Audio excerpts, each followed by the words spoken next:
ఇక కాసేపట్లో తెలంగాణ అసెంబ్లీ సమావేశాలు ప్రారంభం కాబోతున్నాయి. తొలి రోజు మాగంటి గోపీనాథ్కు నివాళులర్పించున్నారు. ఉభయ సభలు వాయిదా తర్వాత బీఎస్సీ సమావేశం కానుంది. తర్వాత కమిటీ హాల్లో మంత్రివర్గం భేటీ కానుంది. అసెంబ్లీలో స్థానికంగా బీసీలకు 42% రిజర్వేషన్లు, కాళేశ్వరం కమిషన్ నివేదికపై ప్రత్యేకంగా చర్చించనున్నారు. జస్టిస్ పీసీ ఘోష్ కమిషన్ నివేదికను అసెంబ్లీలో ప్రభుత్వం ప్రవేశపెట్టనుంది. ఈసారి అసెంబ్లీకి కేసీఆర్ గైర్ హాజరు కానున్నారు.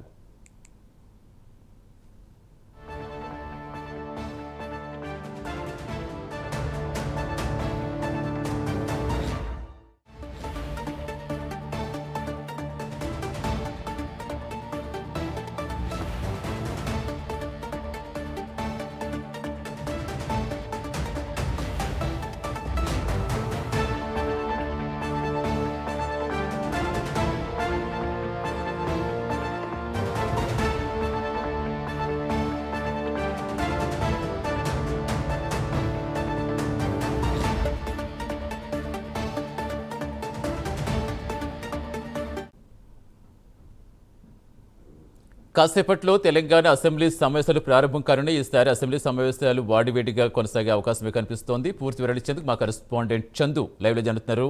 చందు, ఏంటి ఈసారి అజెండాలంటే మెయిన్గా కాళేశ్వరం కమిషన్ నివేదికకు సంబంధించి ప్రధానంగా చర్చలు ఉంటుందని చెప్తున్నారు. అసలు ఎలా ఉండే అవకాశం ఉందనుకోవచ్చు? మరోవైపు కేసీఆర్ ఈసారి కూడా హాజరు కారు అని చెప్తున్నారు. కానట్టేనా?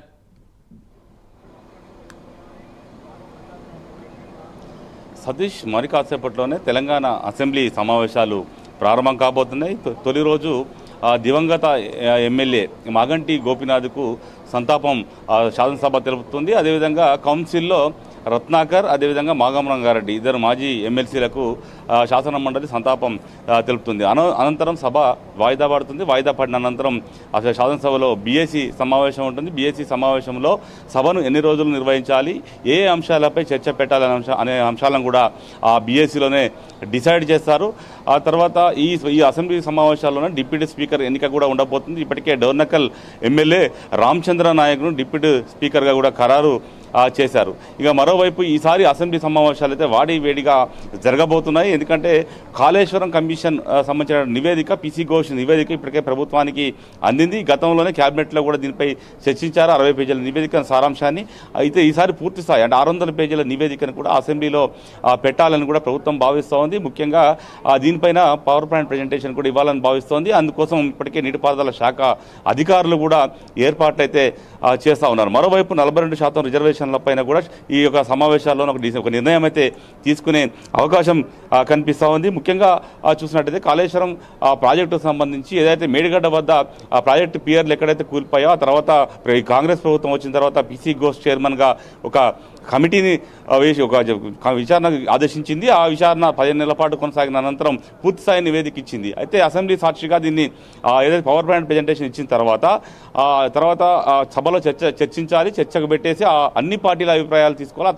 తర్వాత ఎలాంటి చర్యలు తీసుకోవాలనే దానిపైన ముందుకెళ్లాలని కూడా ప్రభుత్వం భావిస్తున్నటువంటి క్రమంలోనే దీనిపైన ప్రధానంగా చర్చ కొనసాగే అవకాశం కనిపిస్తుంది. సోమవారం నాడు కాళేశ్వరంపై చర్చ ఉండే అవకాశం కనిపిస్తూ ఉంది. అయితే ఇప్పటికే బీఆర్ఎస్ పార్టీ సంబంధించినటువంటి ఎమ్మెల్యేలు కూడా తమకు కూడా సభలో పవర్ పాయింట్ ప్రజెంటేషన్ కల్పించాలని కూడా ఇప్పటికే స్పీకర్కు వినతి పత్రం కూడా ఇచ్చారు. ఖచ్చితంగా సభలో తమ వాణిని వినిపిస్తాం, కాళేశ్వరం ప్రాజెక్టుపై అవాస్తవాలను ప్రభుత్వం ప్రచారం చేయబోతుంది, అందుకు అసెంబ్లీని వేదిక చేసుకోబోతుంది అంటూ కూడా బీఆర్ఎస్ పార్టీ ఇప్పటికే విమర్శలు చేస్తూ ఉంది. ఈ క్రమంలోనే ఈ సభలో అటు కాంగ్రెస్ బీఆర్ఎస్ మధ్య మాత్రం ఒక యుద్ధ వాతావరణం తలపించే అవకాశం అయితే మనకు ఈ సమావేశాల్లో కనిపిస్తుంది. ఎందుకంటే ఇప్పటికే కాళేశ్వరం మీద గత సంవత్సర కాలంగా కూడా వివాదం అయితే నడుస్తూ ఉంది. ఖచ్చితంగా ఇప్పటికే మరోవైపు బీజేపీ పార్టీ ఏదైతే కాళేశ్వరంలో అవినీతిపై ఖచ్చితంగా సిబిఐ ఎంక్వైరీకి ఆదేశించాలి. అసలు రాష్ట్ర ప్రభుత్వం ఇన్ని రోజులు అవుతున్నప్పటికీ కూడా ఎందుకు సిబిఐకి ఇవ్వడం లేదు అంటే బీఆర్ఎస్ అదేవిధంగా కాంగ్రెస్ ఒకటే కలిసి పనిచేస్తున్నాయి, అందులో భాగంగానే సిబిఐకి ఇవ్వడం లేదు అంటూ కూడా బీజేపీ పార్టీ ఆరోపిస్తోంది. ఈ శాసనసభ సమావేశాల్లో బీజేపీ కూడా సిబిఐకి ఇవ్వాలని కూడా పట్టుబట్టే అవకాశం కనిపిస్తోంది.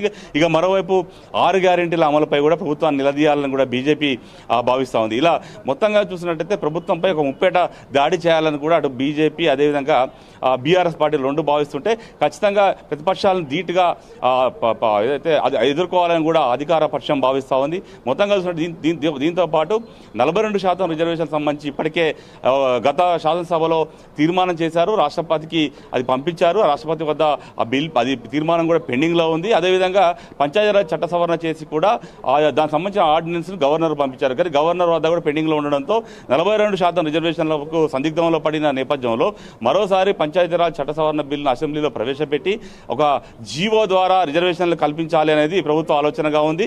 ఆ దిశగానే ముందుకు వెళ్లాలని భావిస్తుంది. ఇప్పటికే దీనిపై ఒక కేబినెట్ సబ్ కమిటీ వేసింది. ఆ సబ్ కమిటీ కూడా ఒక 3 అంశాలను కూడా ప్రభుత్వానికి నివేదించింది. ఈ మూడిట్లలో జీవో ద్వారా వెళ్ళడం ఒకటైతే, రెండోది పార్టీ పరంగా 42% రిజర్వేషన్తో వెళ్లాలనేది మరో ప్రతిపాదన.